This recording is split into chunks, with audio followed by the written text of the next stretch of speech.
در ناحیه وسه در پیشروی فرخنده‌ترین جشن ملی 32 سالگی استقلالیت دولتی جمهوری تاجیکستان مشورت آگوستی آموزگاران دایر کرده شد. معارفچیان ناحیه وسه در صف هزاران زیایان کشور با حس بلند و درک افتخار وطنداری در راه عملی نمودن سیاست سازنده بنیادکارانه حکومت جمهوری تاجیکستان چاره‌بینی را با نمایش دستاوردهای ساحه معارف شروع نمودند. رئیس ناحیه وسه و دیگر نمایندگان ساحه معارف با غالبان آزمون‌های جمهوریوی فروغ حساب دانایی کتاب است تاجیکستان وطن عزیز من علم فروغ معرفت تاجیکان آینه تاریخ ملت هم صحبت شده اظهار نمودند که برای جلب بیشتری نورسان به کتاب و اشتراک آنها در آزمون‌ها شرایط‌های مساعد را فراهم می‌آورند.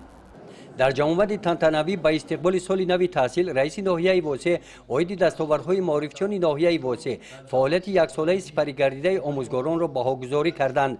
قید کرده شد که در ناحیه 3233 نفر به کار پرشرف آموزگاری مشغولند.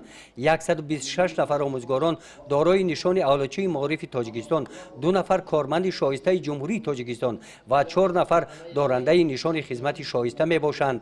در ناحیه وسه در روند کارهای بنیادکاری و سازندگی ساختمان مکتب‌های نو با مرام ادامه دارند و فراهم آوردن شرایط و امکانات‌های مفید برای تعلیم و تربیت نسل نورس مطابق با طلبات زمان معاصر که یکی از رکن‌های مهم سیاست امروزه حکومت جمهوری تاجیکستان در ساحه معارف به حساب می‌رود مساعدت خواهد کرد.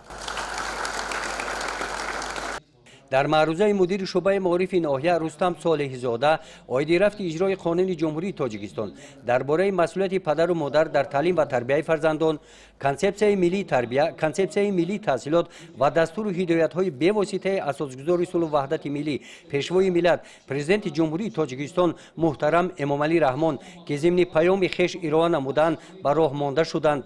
عاید رفت اجرای آنها از جانب شعبه معارف و مؤسسه‌های تعلیمی در معروضه بررسی کرده شد. بعد انجام جمع‌آمد تنتنوی در مراسم مکافات سپاری ها با آن کارمندانی که در ساحه معارف سهم ارزنده گذاشتند آنها با سپاسنامه مقامات اجرایی حاکمیت دولتی ناحیه وسه قدردانی کرده شدند.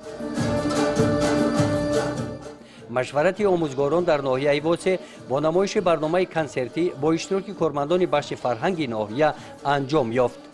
گزارش خواجه نظریف خدای نظر ظهوروف از ناحیه وسه برای برنامه اطلاعاتی نوید